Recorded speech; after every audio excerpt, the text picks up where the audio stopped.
제가 믿는 믿음은 우리 주님은 어제나 오늘이나 동일하신 분이세요.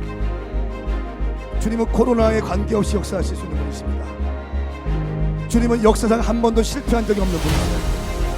하나님의 섭리 가운데 있습니다. 우리 주님을 신뢰하십시다. 특별히 골방에 계신 분, 오늘 찬양처럼 주 여기 계시니 우리가 함께 모여서 컨퍼런스를 진행할 수 없지만 우리 주님은 골방 가운데 역사하시는 분이세요. 시간과 공간을 초월해서 당신이 있는 그곳에 주님이 침투하실 것입니다. 주님이 엄습하실 것입니다. 그 누구도 저항할 수 없도록 주님이 엄습하실 것입니다.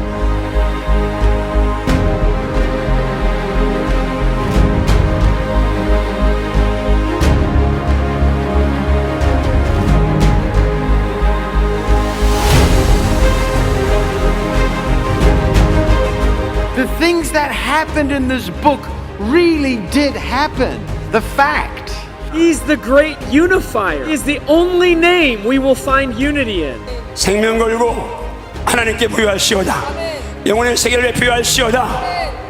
복음이 전파됐더니 사람이 변했고 사람이 변하니까 사회가 변했단 말이에요. 우리의 공급자이십니다. 여호와 이레십니다. 하나님은 우리의 모든 걸 고치십니다. 여호와 라파이십니다. 하나님을 정확히 아는 눈.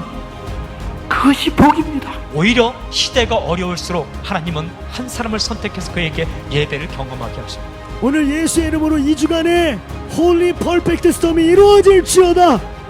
하나님의 부흥을 받아내는 성숙한 교회가 되기를 주의 이름으로 축원합니다.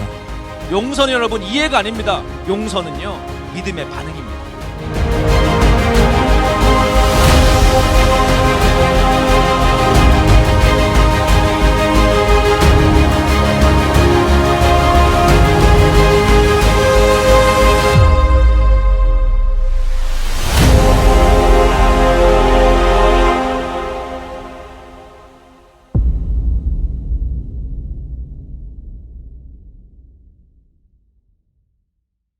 우리나라의 청년 복음화율이 3%랍니다. 미전도 종족만도 못하다는 것이죠. 끔찍한 이야기입니다. 그러고 보면 일리가 있는 말이요. 왜냐하면 제가 80년대 중반에 예수를 믿었는데 그때만 해도 우리 주변에 우리 친구들이 어떤 친구들이 많았냐면은 부모님의 구원을 위해서 기도하는 친구들이 많았습니다. 그 중에 저도 한 사람이었습니다. 저희 아버님 제가 18년 기도해서 예수 믿었습니다. 저희 모친이 18년 걸렸고 우리 아버님은 22년 걸렸습니다.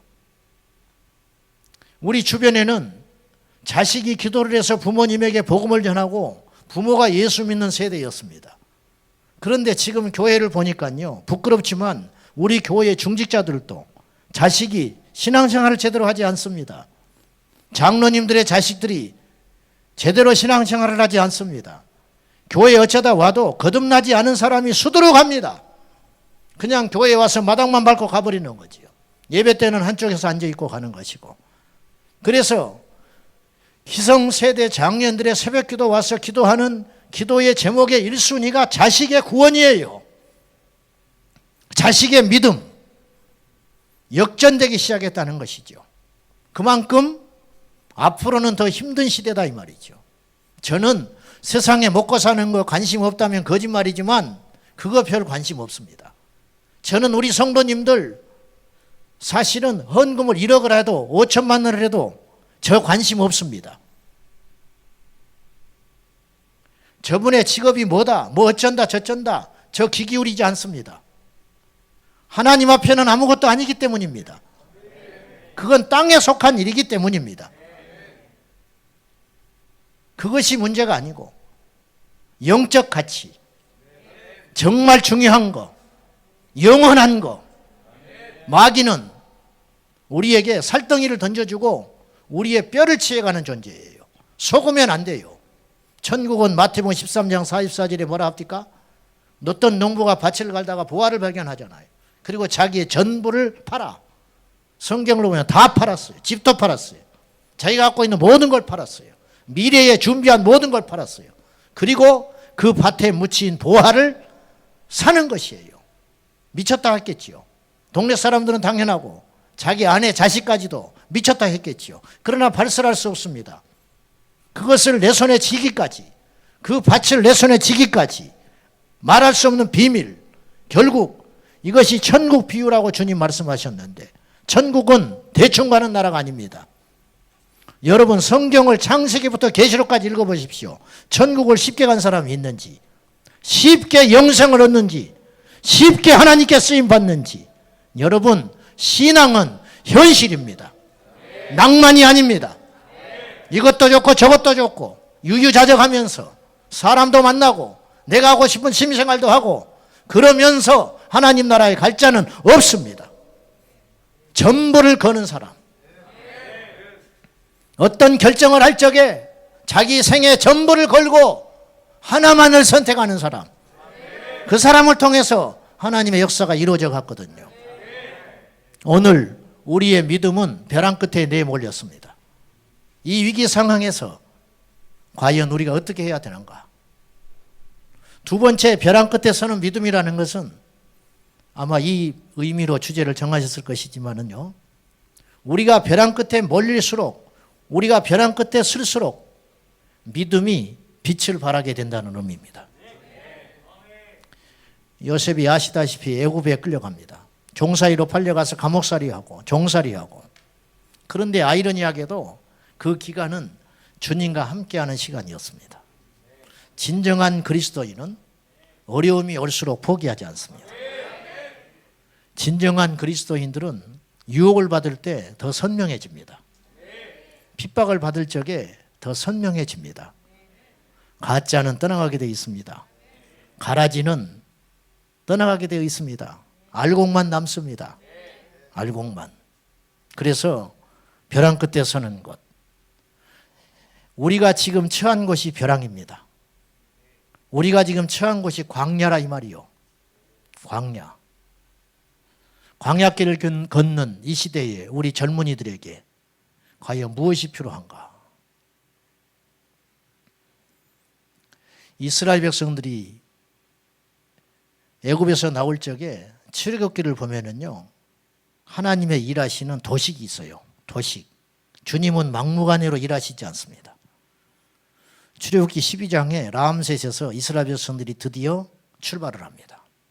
근데 우리가 흔히 생각할 때 광야는 홍해를 건너면서 시작될 걸로 생각하지만 이치적으로 가만히 생각하면 홍해 전도 광야입니다. 애굽의 자기의 처소를 떠날 적에 이미 광야는 시작됐어요. 퍽퍽한 땅, 메마른 땅, 간조한 땅, 어깨에 아주 발효되지 못한 반죽의 떡을 어깨에 짊어지고 재물을 챙겨서, 훗날에 이것은 성막 건설에 사용될 것이지만은 어쨌든 애굽의 손들을 빌려서 그 재물을 챙겨가지고 목축을 이끌고 라암셋에서 이스라엘 백성들이 출발합니다. 근데 하나님께서 얼마나 세밀하게 이들을 인도하시는지 보십시오. 13장에 출발했는데 12장에 출발을 했는데 13장에 딱 가니까 하나님께서 불기둥과 구름기둥을 미리 준비해서 주십니다. 자, 하나님께서 제가 말씀드리는 건 뭐냐면 급한 것부터 해결해 주신다는 거예요. 급한 것부터. 광야에 나오면요, 하루가 지나면 죽어요. 뜨거워서 못 견딥니다. 밤에는 온도가 내려서 못 견딥니다. 그래서 하나님이 바로 나오자마자, 애굽의 번거지를 나오자마자 홍해도 건너기 전에 불기둥과 구름기둥을 인도해 주십니다. 그리고 14장에 홍해를 건넙니다. 그리고 15장에 미리암이 찬양을 드리고 16장에 가면 보십시오. 이제 홍해를 건너서 이제 제일 인간에게 필요한 건 뭐냐면 이제 급한 불은 껐잖아요. 불기둥과 구름기둥으로 생존은 유지할 수 있어요. 그러나 물을 먹어야 합니다. 그래서 하나님께서 반석을 터뜨려서 쓴물을 단물로 만드시고, 그래서 물을 공급해 주세요. 일단 그래서 그 다음에 16장에 가면 이제 물이 해결되면 무엇이 필요할까요? 양식. 음식은 40일을 안 먹어도 견딜 수 있어요. 사람마다 차이가 있겠지만은 어쨌든지 16장에 가니까 주님께서 만나와 메추라기를 공급해 주세요. 그리고는 이제 의식주를 해결해 주시는 거예요. 낮에는 구름기둥, 밤에는 불기둥, 이것이 의복이 됩니다. 그리고 몰랐는데, 그 당시에는 몰랐는데 신명기서 8장에 가니까 모세가 마지막 임종하기 직전에 피를 토하면서 설교를 했는데 그 설교를 들어보니까 광야 40년 동안에 발이 부르트지 않았고 옷이 떨어지지 않았어요. 이때부터 기적이 시작되는 거예요. 제가 말씀드리는 건 뭐냐면 광야는 기적의 실마리가 된다는 거예요. 광야는 기적의 실마리다. 여러분 푸른 초장 10만원 물가에서 무슨 기적이 필요합니까? 거기서 유유자적 놀면 되는 것이지. 그래서 의식주 중에 옷이 해결되는 거예요. 먹는 것이 해결되는 거예요. 주택이 해결되는 거죠. 밤에는 불기둥으로 인도해 주셨으니까 일단 죽지 않았다는 거예요. 그리고 나서 하나님께서 시내산으로 인도하시더니 19장에 여호와께서 강림하시고 20장에 십계명을 주십니다. 그리고는 세밀한 율법을 다 주시더니 36장에 가서 이스라엘 백성들이 출애굽기 25장부터 받은 성막의 설계도를 근거로 가지고 36장에 성막 설계에 들어갑니다. 성막 건축. 그리고 40장에 성막이 완성이 됩니다. 그러니까 제가 말씀드리려고 하는 것은 하나님께서 세 과정을 통해서 인도하셨다는 거예요. 광야에서 우리 지금 벼랑 끝에 몰려있는 우리들에게, 이 시대의 젊은이들에게, 젊은이들뿐만 아니라 저를 포함한 이 땅의 그리스도인들에게 정말 필요한 것은 무엇인가? 이 세 가지 요소가 필요하다는 거예요. 광야 같은 이 세상, 코로나를 맞이한 이 광야가 코로나지요. 먹을 것이 없습니다. 앞이 보이지 않습니다. 되돌아 갈 수도 없습니다. 우리가 작년으로 돌아갈 수 없잖아요. 그렇다고 머물러서 여기서 허둥지둥 할 수도 없잖아요. 싫든 좋든 뭔가를 준비해야 되는데 준비할 게 뭐가 있겠습니까? 그때 하나님께서 이스라엘 백성들을 광야에 모이게 해놓고 행하신 역사의 3단계가 있다. 첫 번째 단계가 뭐냐? 하나님의 임재. 불기둥과 구름기둥은 하나님의 임재. 하나님이 임마누엘 하신다는 사인이지요. 내가 너희와 함께한다. 그런데 놀랍게도 이스라엘 백성들이 40년 광야를 지냈는데 단 하루도 만나를 그치신 적이 없고 불기둥과 구름기둥을 거두신 적이 없다. 이 하나님의 사랑, 광야에서 수없이 이스라엘 백성들이 범죄하고 배역하고 어쩌면 그렇게 배신을 하는지 금송아지를 만들어 놓고 우리의 신이라고 고백을 하기를 하고 입에 담을 수 없는 온갖 패역한 짓을 하는데 아침에 주님께서 내리시는 만나를 실컷 배불리 먹고 정오 때 금송아지를 만들어 놓고 우리의 신이라고 펄펄 뛰는 그들의 모습 속에서 저는 내 자신을 봅니다. 은혜를 망각하는 내 자신. 저에게 기적이 일어났었어요. 이스라엘 백성들이 만나를 먹이시고 불기둥과 구름기둥으로 기적을 주셨듯이 첫날 며칠간은 놀랬겠지요. 하늘에서 만나가 내릴 적에 벌벌벌 떨면서 만나를 주워 먹었겠지요. 그런데 이것이 시간이 지나니까 당연하게 생각이 되고 이제는 만나로 만족을 못하고 기름진 고기를 달라고 하소연하는 이스라엘 백성의 모습이 바로 내 자신이구나. 저는 목사가 꿈이었던 사람입니다. 어떤 사람은 두들겨 맞고 목사가 된다는데 나는 어떻게 된 것인지 목사가 되고 싶어 미친 사람이었어요. 15세 교회를 나가 16세 성령을 받고 하나님을 만나고 나니까 당연하게 내 인생은 정해졌어요. 두말할 것 없었어요. 강요해서 간 자리도 아니고 하나님이 살아계시고 천국이 있고 그렇다면 세상에서 제일 가치 있는 일은 뭘까? 목사가 되는 것이더라고. 내 생각이에요. 그래서 그 길로 나는 당연히 정해진 사람이었어요. 그래서 신학을 했습니다. 그런데 학부만 마치면 목사가 되는 줄 알았는데 그게 아니었어. 또 대학원이라는 걸 가야 한다는 거야. 근데 뭐 나는 알다시피 엉덩이를 붙이고 사는 사람이 아니거든요. 그러니까 이 공부를 하려는 순간 미치겠는 거야. 학과 공부해야지, 교회 사역해야지, 입시 준비해야지. 입시 준비를 하면서 일주일에 4번씩 교회를 다녔습니다. 수요일, 철야, 토요일, 주일. 우리 동료들이 다 미쳤다고 그랬어요. 근데 학교를 들어갔어요. 그게 기적이에요, 나는. 여러분에게는 아무 일도 아니지만은 저에게는 기적이었어요. 기적과 같은 일이 일어난 거예요. 제가 그 말을 하려는 게 아니고. 그리고 그날이 내 생애에 손꼽는 기쁜 날이었어요. 합격자 발표가 있는 날. 문제는 3월 2일 날 오리엔테이션 예배가 있는데 저는 4년 학교를 다녔잖아요. 똑같은 학교를. 똑같은 선생님, 똑같은 분위기. 그 오리엔테이션 한 개강 그 예배 날 우리 친구하고 안 가고 놀러 가 버렸습니다.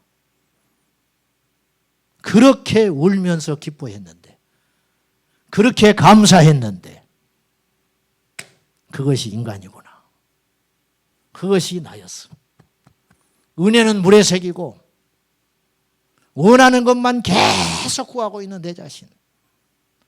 이스라엘 백성은 요각가 하나 없어요. 아무튼 기적이 일상이 되니까 이스라엘 백성들이 깨닫지를 못해요.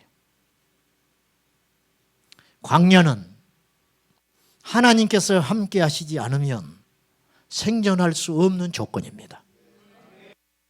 과거에도 그랬지만 우리가 못 깨달았어요. 우리나라 석유 한 방울이 안 납니다. 그런데 이 차가 1300만 대가 넘습니다. 교만했지요. 세계 9번째 수출 부국입니다. 여러분, 꿈이나 생각은 할 수 있는 일입니까? 이 은혜를 쏟아 부어주셨는데 우리가 자만하고 오만하고 이 땅을 더럽혀서 지금 큰 위기에 봉착하게 된 것이에요. 이스라엘 백성들이 광야에서 굶어 죽은 사람 한 명도 없었어요. 무슨 말인지 아세요? 굶어 죽은 사람 없었습니다. 얼어 죽은 사람 없었습니다. 타 죽는 사람 없었어요. 왜 죽었냐? 죄 때문에 죽었어요. 죄 때문에. 광야에서 우리가 두 가지를 명심해야 돼요. 하나는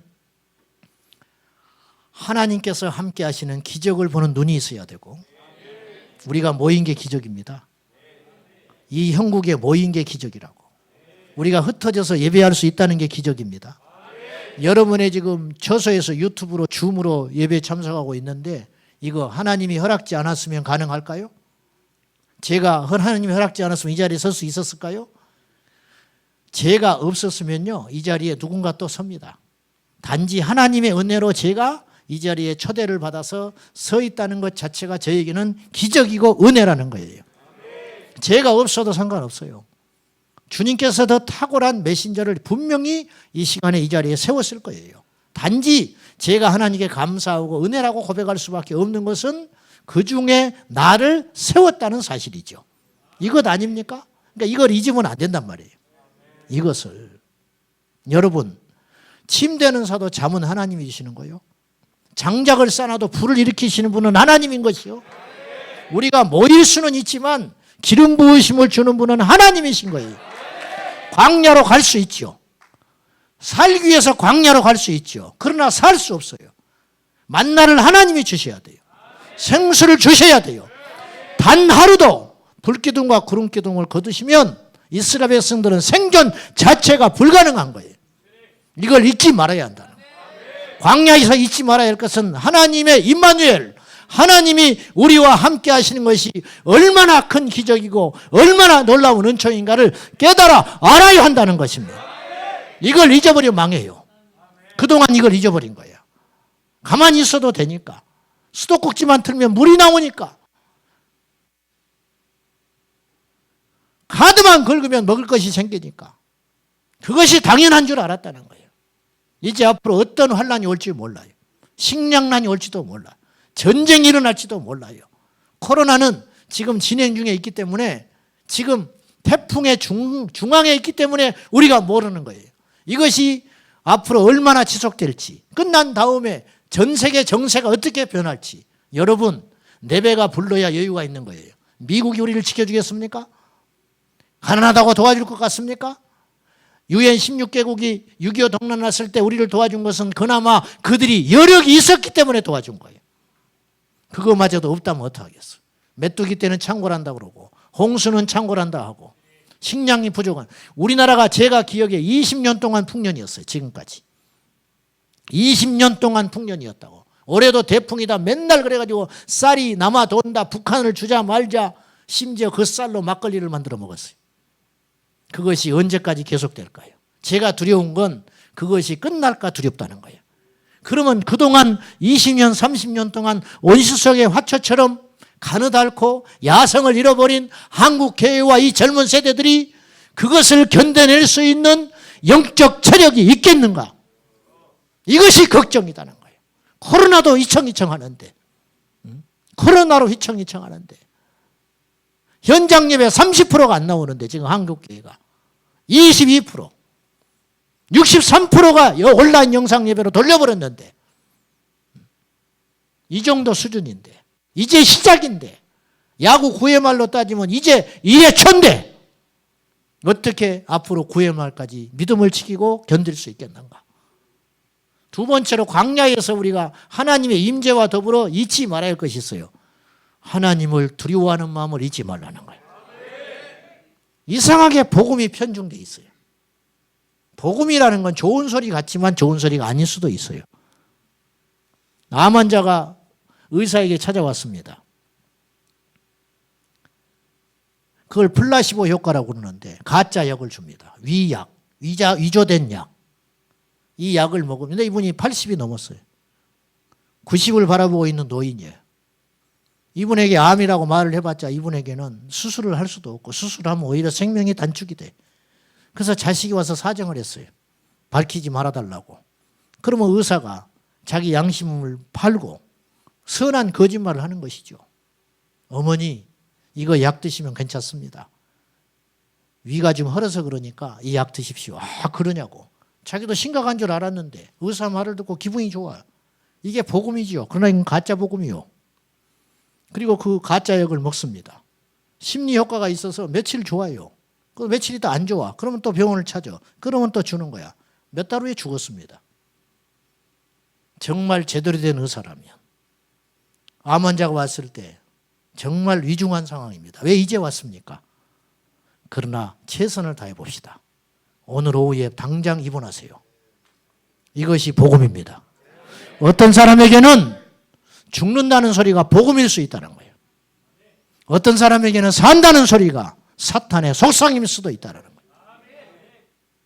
이스라엘 백성들이 잊지 말아야 할 것은 광야에서 우리가 지금 벼랑 끝에 모여있고 광야 같은 세상을 맞이하고 있다면 이 땅의 젊은이들에게 제가 감히 말하고 싶은 것은 이것인데 하나님을 경외하라.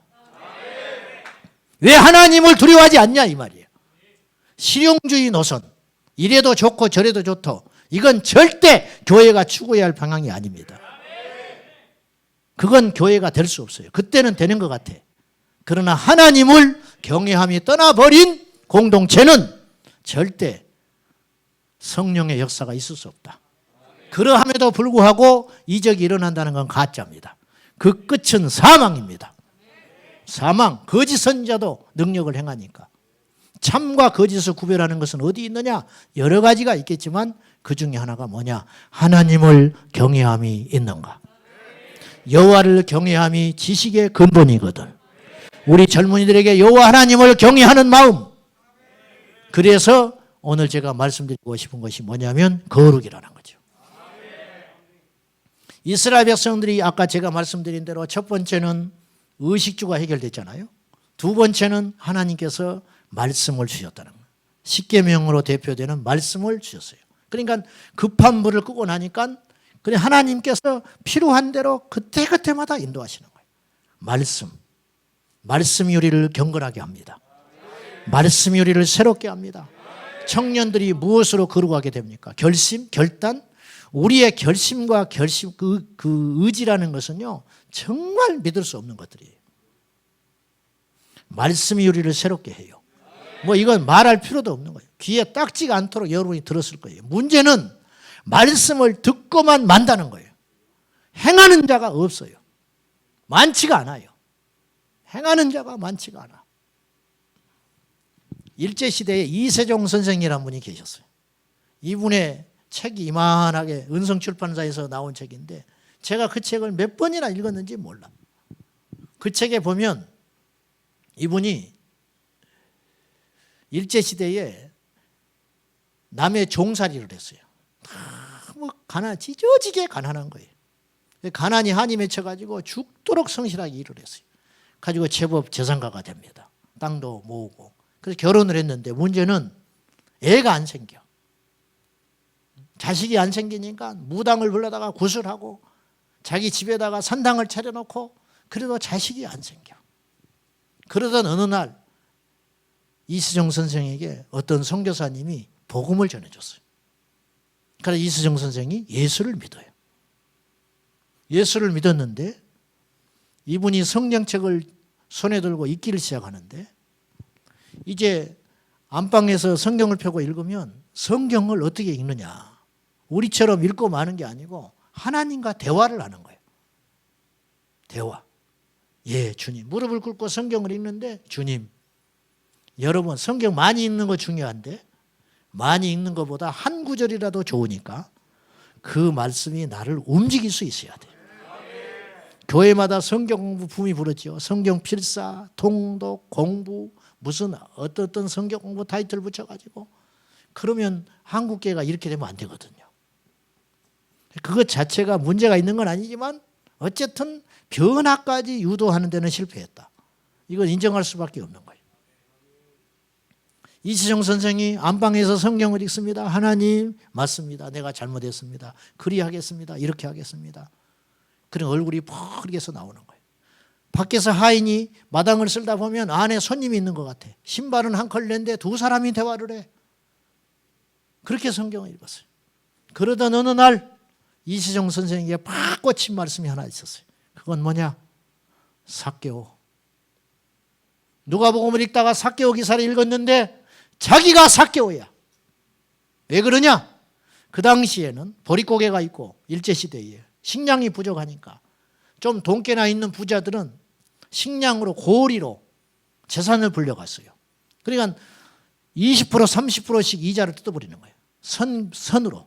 그러니까 이제 보릿고개 닥치기 전에 굶어 죽기 생겼으니까 땅 문서를 잡히고 식량을 얻어다가 고비를 넘기고 그 다음에 가면 빚이 더 늘어나고 그래서 땅과 토지와 집을 다 뺏겨버리는 거예요. 그런 일이 일상으로 일어나고 있었어요. 근데 이수정 선생도 그것이 죄인지를 몰랐어요. 왜냐? 모든 사람이 그렇게 살아가니까. 그래서 이수정 선생도 땅 문서를 잡고 식량을 빌려주고 고리로 이자를 받고 그렇고는 했는데 그것이 또 한편으로 그들을 살리는 길이야. 근데 성경을 보니까 자기가 삭개오야. 삭개오가 자기 욕심만 배부리고 채우고 세리장, 그 세리장이 주님을 만난. 그래서 그날 저녁에 삭개오가 이수정 선생이 자기가 빚준 모든 채무자들을 마당으로 불렀습니다. 오라니까 꼼짝없이 웅성웅성거리면서 수십 명이 모였어요. 그때 이수정 선생이 폭탄 선언을 했어요. 여러분 용서해 주시오. 내가 죄인이요. 나는 그것이 잘못된 줄을 몰랐어. 근데 하나님을 만나고 나니까 그것이 죄인 줄 알았어. 그럼 그 자리 앞에서 빈문서를 불질러 버렸습니다. 그리고 땅 문서를 전부 돌려줬어요. 사람들이 뭐 꿈이냐 생시냐. 그리고 집으로 돌아갔어요. 사람들이 의논을 했습니다. 이런 일이 있을 수 있냐. 그래서 마을 입구에다가 공적비를 세우겠다고 결의를 했어요. 이세정 선생이 이렇게 좋은 일을 우리에게 베풀어 줬으니까 공적비를 세워서 대대의 길이에 남겨야 된다. 이세정 선생이 절대 하지 마라. 하나님이 하셨다. 근데 고집을 부리고 공적비를 세우느니 이세정 선생이 그날 저녁에 달려가서 공적비를 땅에다 묻어버렸어요. 이분의 일대기를 쓴 책의 제목이 호세아를 닮은 성자예요. 왜 호세아를 닮은 성자냐? 이세정 선생이 예수님을 만나고 나니까 자기 아내가 아내로 안 보여. 그래서 그때부터 뭐라고 불렀냐? 자매님 그랬어요. 자기 아내를 향해서 자매님이라고 불렀어요. 나도 그건 못 하겠더라고. 나도 우리 집사람한테 그렇게 말해본 적이 없어. 자매님 그러니까 이 자매님이 미치려고 그러는 거예요. 그때부터 이 형제님을 감당을 못해. 이 자매님이. 그래가지고 자매님이 어떻게 했느냐. 저 옆 동네 사는 어떤 젊은이하고 바람이 나서 집을 나가버렸어. 그래가지고 그 옆 동네에다가 살림을 차려버렸어. 이 자매님이. 그러니까 이 이세정 선생이 어떻게 했느냐면 찾아가서 사정을 했어요. 자매님 옳지 않소. 집으로 돌아오시오. 이건 하나님이 원하는 길이 아니요. 그때 이 자매님이 더 돌아볼 지경이죠. 가지고 미친놈이라고 욕을 하면서 쫓아냈어요. 그러니까 이세정 선생이 집으로 돌아와서 자기 아내의 세간살이를 다 싸가지고 술에다가 싣고 갖다 줬어요. 그리고 자매님은 곧 나한테 돌아오게 될 것이요. 속히 정리하고 돌아오시오. 그리고는 욕지거리를 뒤로 한 채 이수전 선생이 돌아왔어요. 3개월 있다가 돌아왔어, 아내가. 그리고 1년 있다가 또 장돌배기하고 바람이 나서 또 나갔어. 그때도 이수정 선생은 찾아가서 사정을 하고 아내에게 회개할 것을 촉구했어요. 그리고는 또 돌아왔어요.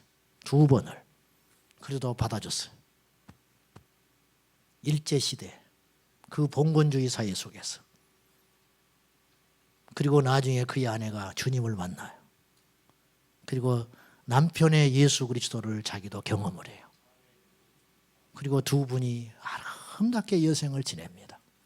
이래서 호세아를 닮은 성자야. 그 책이 호세아처럼 살았다 이 말이죠. 우리는 아브라함을 흠모합니다.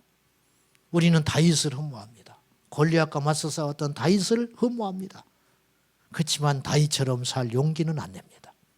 이게 모순이라는 거예요. 죄송하지만 저는 교회 안에 예배드리는 우리 성도들에게 안 속습니다. 그들의 눈물을 나는 믿지 않습니다. 그들의 손을 믿지 않습니다. 펄펄 뛰는 걸 나는 믿지 않습니다. 우리 청년 하나가 철야를 마치고 이렇게 내려왔더니 눈이 벌게가지고 나한테 와서 목사님 제가 순교할 겁니다 그러더라고. 깜짝 놀랐어. 그날 주제가 순교도 아닌데 순교를 하겠대. 그래서 내가 해라. 안 말린다. 제발 하거라. 제가 그랬어요. 참 귀하지요. 근데 그 친구가 삶이 순교의 삶인가? 그것까지 따져봐야 한다는 거예요. 그것도 귀하지만 때때로 내 자신에게 자문을 합니다. 나는 목사가 맞는가? 말만 하는 말쟁이는 아닌가?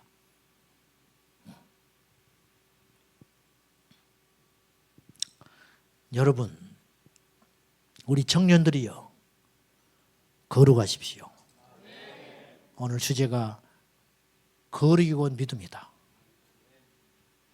목회자가 타락함이라는 책이 있습니다. 목회자가 타락하면이라는 책이 있어요. 오래된 책입니다. 제가 그 책의 서문을 읽고 충격을 받아요. 신학교 다닐 때. 서문에 그 저자가 왜 그 책을 쓰게 됐는가, 거기에 대해서 이렇게 이야기를 했어요. 이분이 미국의 목회자인데 어느 주로 이제 강연을 하기 위해서 비행기에 올랐는데 옆에 있는 어떤 사람이 기도를 하고 있었어요. 비행기를 타니까. 그래서 물어봤어. 당신 크리스찬이냐? 기도를 하니까 반가워서. 그랬더니 아니다. 난 크리스찬 아니다. 근데 어떻게 누구한테 기도했냐? 그랬더니 사탄에게 기도했다 그러는 거예요. 이 사람이. 그것도 충격적이지만, 그래서 흥미가 생겨서 당신이 믿는 사탄에게 어떤 기도를 했냐 물었어요. 그랬더니 이 사람 입에서 놀랄 만한 말이 나왔어요. 나는 이 시간에 전 세계의 목회자들이 성적으로 타락하기를 위해서 기도했다. 이렇게 말한 거예요. 이 책을 제가 만난 지가 25년이 넘었어요. 그러면 적어도 35년 전의 일일 거라고. 미국에서 발행이 돼서 번역을 해서 들어왔으니까. 그때 사탄은 그 기도를 받고 있었어요. 전 세계의 목회자들이 성적으로 타락하기를 위해서 기도했다. 그 기도는 효과를 보고 있어요. 언제부턴가 교회가 부흥을 이야기했지만 거룩을 잃어버렸어요. 저는 이렇게 생각해요. 언어라는 것은요, 만들어지고 발전하고 쇠퇴하고 사라지기도 해요. 안 쓰면 사라지는 겁니다. 단어라는 것은. 그죠? 옛날에 사용했던 단어들이 지금은 안 보여요. 왜? 안 쓰거든요. 국어 사전에만 머물러 있는 단어가 셀 수 없이 많을 거예요. 최근에 등장한 단어들, 인싸 뭐 이런 단어들. 그죠? 내가 조폭이라는 말을 처음 들었을 때 무슨 말인지 몰랐던 거예요. 조폭, 조직폭력배. 일제시대도 조폭이라는 말이 있었을까? 없었을 거 아니에요. 이런 것처럼 단어가 새롭게 생기기도 하고 없어지기도 한다. 여러분, 유튜브 볼 때 거룩이라는 단어를 들어본 적 있습니까? 성경 말고 설교 말고 세상에 미디어에서 텔레비전이나 이런 데서 영화 이런 데서 거룩이라는 단어를 들어본 적 있습니까? 여러분 세상에 교보문고나 이런 서점에 가서 책을 뒤적거려 보십시오. 거룩이라는 단어를 찾아볼 수 있는 책이 있는지, 성경 빼고 신앙서적 빼고 언제부턴가 교회에서 거룩이라는 단어를 듣기 어려운 시대가 도달하고 말았다. 그러면 안 쓰면 어떤 일이 벌어지는가? 없어져 버려요. 어쩌면 앞으로 100년이 지나면 우리 후대는 거룩이라는 단어를 들었을 때 그게 뭐냐고 물어볼지도 몰라. 이런 일이 벌어지고 있는 거예요. 그렇지 않겠습니까? 언제부터 우리가 동성애라는 말을 들었어요? 도대체 제 어릴 적에 동성애라는 말을 어디서 들었겠습니까? 요새는 툭 하면 동성애야. 도대체가 듣도 보도 못한 단어가 이 시대를 대변하고 있는 거예요. 도대체 그런 것처럼 오늘날 문제는 교회 안에서차도 옛날에는 교회가 세상을 집어삼켰는데 요새는 세상이 교회를 집어삼키고 있는 형국이기 때문에 세속화의 물결이 교회 안에 들어와 가지고 그냥 뭐로 가도 서울만 가면 된다는 거야. 흰 고양이든 검은 고양이든 지만 잡으면 된다는 거야. 이도저도 필요 없어. 부흥만 하면 돼. 하나님이 그걸 부흥이라고 여기실까요? 더러운 부흥을 부흥이라고 보실까요? 아니라는 거예요. 요셉이 어째서 하나님의 눈에 띄었습니까? 영리해서 성실해서 요셉은 하나밖에 안 했어요. 거룩하기만 해도 승리합니다. 근데 다른 건 다 가졌어요. 거룩이 없어요. 그러면 아무짝에도 쓸모없는 거예요. 여러분 최고의 음식점에 가서 가장 좋은 인테리어를 갖춰놓고 최고의 셰프가 가장 값비싼 재료 음식을 딱 내놨는데 거기서 머리카락이 딱 들어와 있다. 먹지 못합니다. 아무리 비싼 그릇인데 끝자락에 약간의 기스가 났다. 그 그릇 아무런 가치가 없습니다. 아무리 능력이 있으면 뭐합니까? 능력 쫓다가 이 지경이 된 거예요. 능력은 두 번째예요. 결과는 두 번째야. 거룩. 저도 사실 부족한 사람입니다. 믿지 않는 집에서 컸기 때문에 영적 박토에서 자랐기 때문에 경건이 부족해. 내 자신이 잘 압니다. 이것이 내 평생의 씨름인데 어떤 분이 외부에서 저한테 어떻게 인터뷰를 하게 됐어요. 앞으로의 계획이 뭐냐고 묻더라고. 나 계획 없다고 그랬어. 주님 인도하신 대로 간다. 근데 하나의 목표가 있다면 그런 생각 안 하고 살았는데 물으니까 내 사역 마칠 때까지 탈 없이 끝내는 거다. 나는 그것이 내 꿈이요. 다니엘이 거룩했어요. 그래서 그는 제상이 된 거예요. 제상 되려고 한 사람이 아니잖아. 요셉이 총리 되려고 한 사람이 아니잖아요. 내 앞에 있는 이 유혹을 이겼더니 내 앞에 왔던 이 더러움을 이겼더니 그것이 쌓여서 실력이 되었고 그것이 쌓여서 능력이 되었고 그것이 쌓여서 믿음이 된 거라는 거지. 그거. 죄송한 이야기지만 이 땅의 사역자들이 깨끗하지를 못해. 찬양 사역자들이 깨끗하지를 못해. 우리 젊은이들이요. 지난 것은 다 지나갔어요. 이제부터가 중요해. 주님은 과거를 묻지 않으세요. 이제부터 오늘부터 결심하세요. 거룩하리라. 이만큼 더 더러움 하나님 쓸 수가 없어요. 쓰고 싶어도 쓸 수가 없어요. 젊은이들이 제일 경계해야 할 것은 능력이 아니에요. 능력 없는 건 하나님이 능력 준다니까요. 지혜가 부족하거든 구하라고 하잖아요. 지혜 주신다고. 부어 주신다잖아요. 능력이 부족하거든 능력을 구하면 하나님 능력 주세요. 능력 주시는 거 쉽습니다. 하루아침에 능력자가 돼요. 지혜 하늘에서 임해버리면 지혜자가 되는 거예요. 근데 문제는 오염되면 어떻게 쓰겠냐는 말이에요. 너무도 아까운 사람들이 꽃을 피우지 못하고 봉오리 맺히다가 끝내버린 인생들이 너무너무 많아요. 교회 안에. 이건 하나님 나라의 엄청난 손실이에요. 그래서 지금 여기 현장에 앉아있는 여러분이나 영상으로 예배 참여한 우리 젊은이들, 여러분들은 하나님 나라의 자산이에요. 자산. 홀몸이 아니에요. 여러분은 여러분의 것이 아니에요. 그건 아주 잘못된 생각이에요. 아이, 끝내버리자. 그렇게 생각하면 안 돼. 나 하나쯤 아니야. 하나님 나라의 엄청난 치명적인 손실이에요. 저희 교회에 이제 최근에 대안학교를 시작했어요. 9명이 있습니다. 9명. 학부모들 모여놓고 제가 이렇게 이야기했어요. 얘들은 여러분의 자식이 아니다. 하나님 나라의 자산이야. 여러분에게 준 기업일 뿐이다.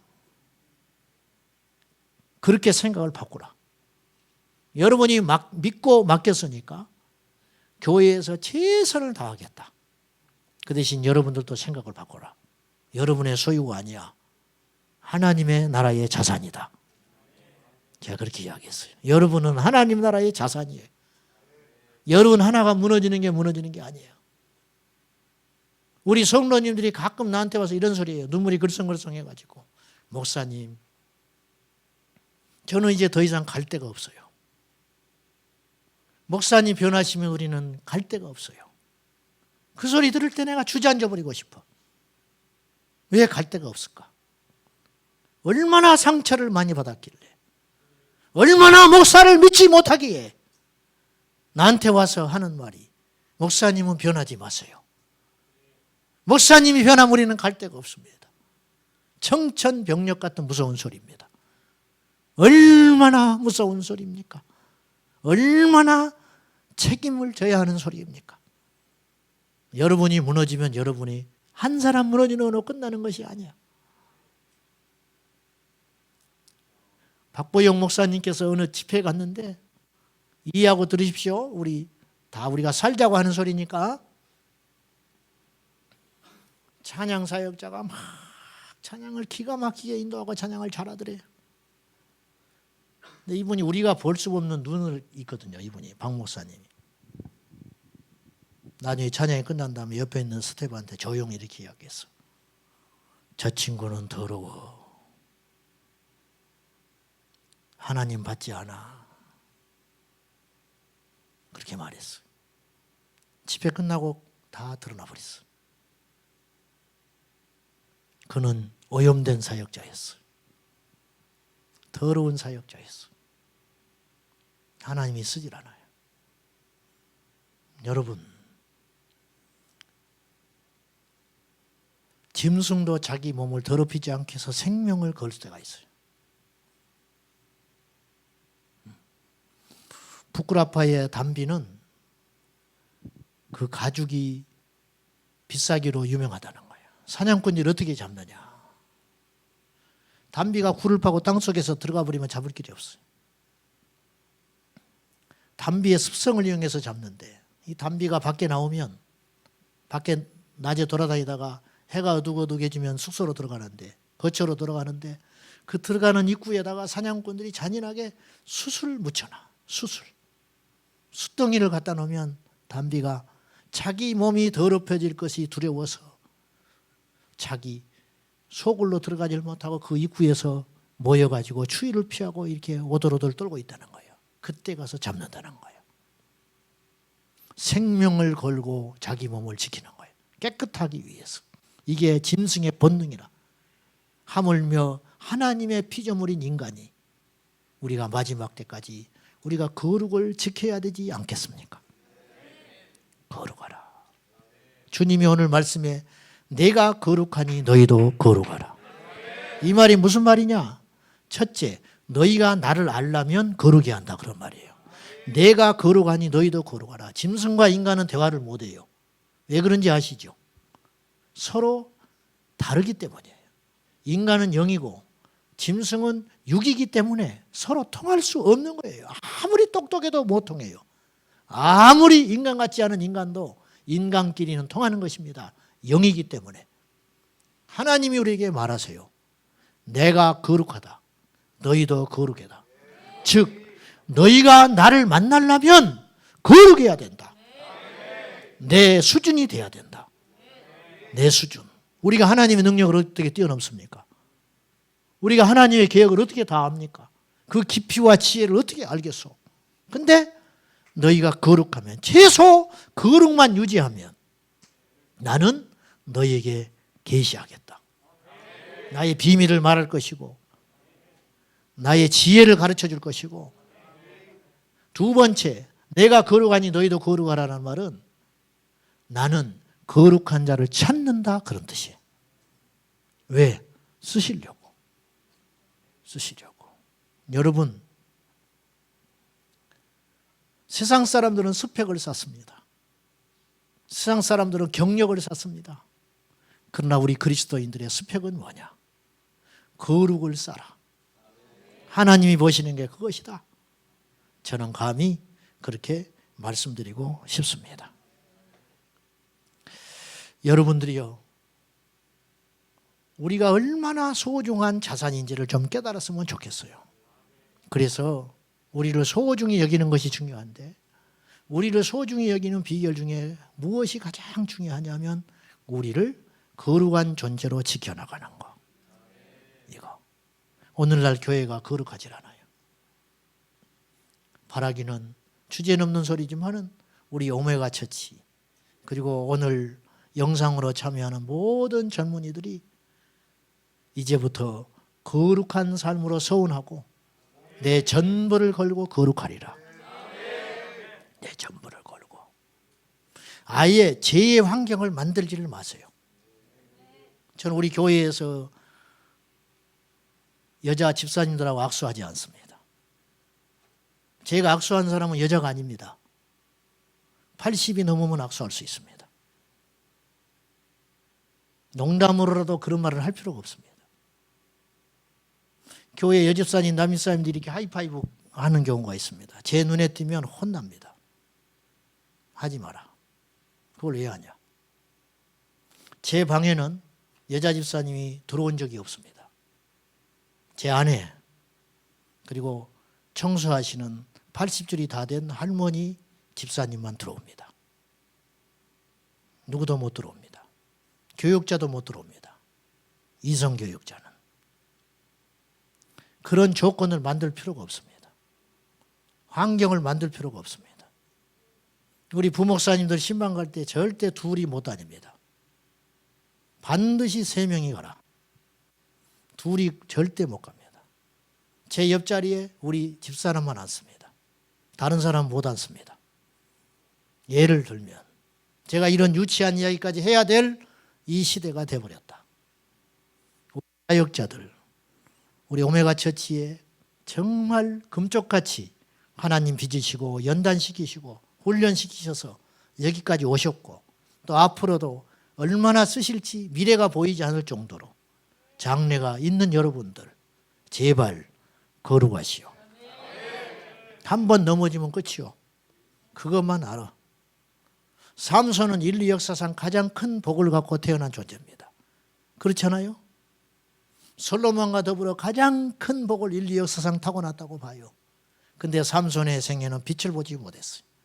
그 이유가 뭐냐? 그 힘을 더러운 곳에 사용했기 때문이야. 그것이에요. 비록 우리가 부족하고 연약한 곳에 출발했어도 상관이 없어요. 그리고 세상이 말하는 성공을 안 해도 상관없어요. 믿음 지키다가 거룩하게 살면 하나님은 인정해줘요. 그걸 기억하시고 세상의 어떤 것보다 거룩을 사모하고 거룩을 기뻐하고 거룩을 목적으로 삼고 그리했으면 정말 좋겠습니다. 너무 여러분이 아까우니까 제가 하는 말입니다. 자, 결론을 말씀드리랍니다. 이번 주제가 벼랑 끝에서는 믿음이네요. 지금이 벼랑이라 했습니다. 그런데 인류의 역사는 한 번도 벼랑이 아닌 적이 없었어요, 사실은. 우리 할아버지 시대 일제강점기 벼랑이었습니다. 그렇잖아요? 6.25 동란 겪으면서 벼랑을 건넜습니다. 우리 아버지 세대들 잘 살아보세 잘 살아보세 먹고 살긴 어느 정도 됐는데 민주화 열풍 가운데 치르탄 가스 마시면서 사셨습니다. 그런데 오늘 우리 젊은이들은 코로나 시대를 만났습니다. 계속 벼랑입니다. 계속 광야입니다. 이 시대를 살아갈 적에 과연 우리는 무엇을 대비하고 어떻게 살아가야 할 것인가? 이것이 큰 숙제인데 아무쪼록 우리 하나님은 벼랑 끝에 서 있지만 본질을 놓치지 않는 사람. 다니엘은 나라가 아직 망하진 않았지만 망한 거나 마찬가지예요. 586년에 망했지만 605년에 포로로 잡혀왔으니까 이미 끝난 거예요. 그런 나라에서 비참하게 어릴 적에 바벨론으로 잡혀와가지고 포로로. 그러나 그는 귀족의 자식이었기 때문에 인재였기 때문에 바벨론에서 정략적으로 키워진 존재인데 그는 왕의 진미를 거절합니다. 왜냐? 우상의 제물이었기 때문에. 그보다 우리는 낫잖아.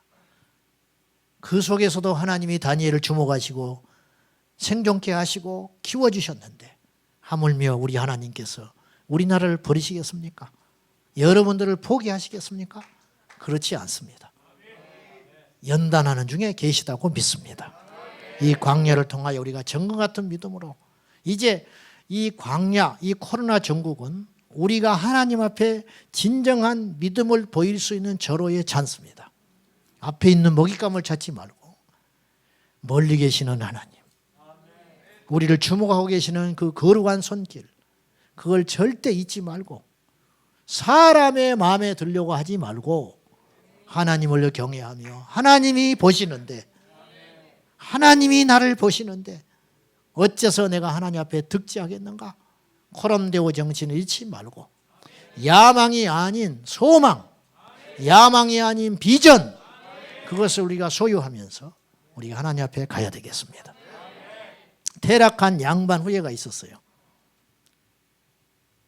완전 집안이 쑥대밭이 됐어요. 거기다가 아내는 폐병으로 죽었어요. 딸 둘을 남겨놓고 죽었어요. 그리고 그 어머니는 치매 환자입니다. 빚만 아내 병 고치느라고 빚만 잔뜩 남겨놓고 하루하루 먹을 걸 생존을 걱정해야 할 퇴락한 양반 후에 이 주인공이 하루하루 무거운 짐을 지고 하루를 살아가는데 남겨진 두 딸, 10살, 5살 둔 딸을 두고 생명을 걸고 살아가는데 어느 날 서당에 갔다 온 큰딸이 자기 기울어져가는 형색을 아니까, 가세를 아니까 걱정이 돼서 저녁에 일을 하고 있는 집신을 꼬고 있는 아버지에게 묻습니다. 아버님, 제가 서당에 가서 글을 배웁니다. 그래서 글 읽기를 하니 재미가 있습니다. 그런데 바느질을 배우는 게 더 낫지 않을까요? 그렇게 물었어요. 그래서 이렇게 물었어요. 바느질을 하면 10살 난 아이가 바느질을 하면 옷을 만들어서 팔 수 있습니다. 근데 글을 배워서는 뭐를 합니까? 이 아버지가 두 눈을 뜨고 이렇게 이야기합니다. 딸아,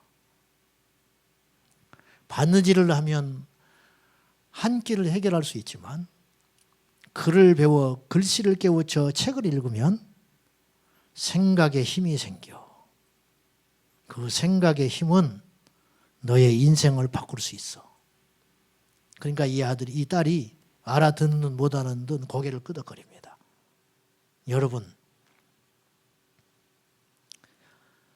인류대학 나와서 대기업 들어가가지고 처자식 낳고 그럭저럭 살다가 그래서 죽고 싶습니까? 여러분의 가진 꿈이 고작 그것입니까? 존 파이프 목사님 말한 대로 소라 껍질이나 몇 개 줍다가 죽을 것입니까?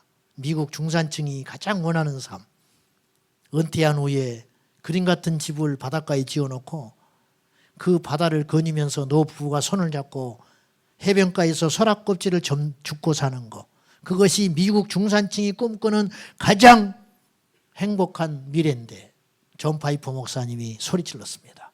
그걸 꿈꾸냐고. 그렇게 시시하게 우리가 죽어야 할까요?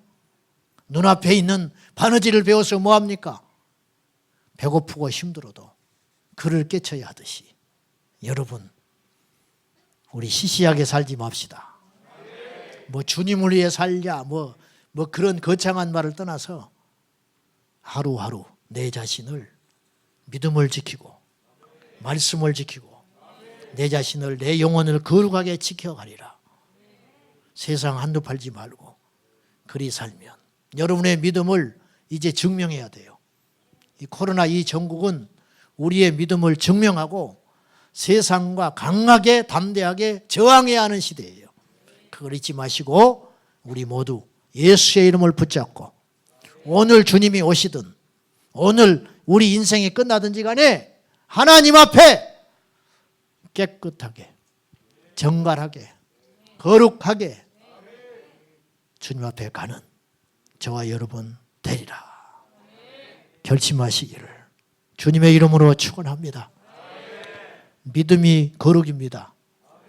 거룩함이 곧 믿음입니다. 기도하십시다.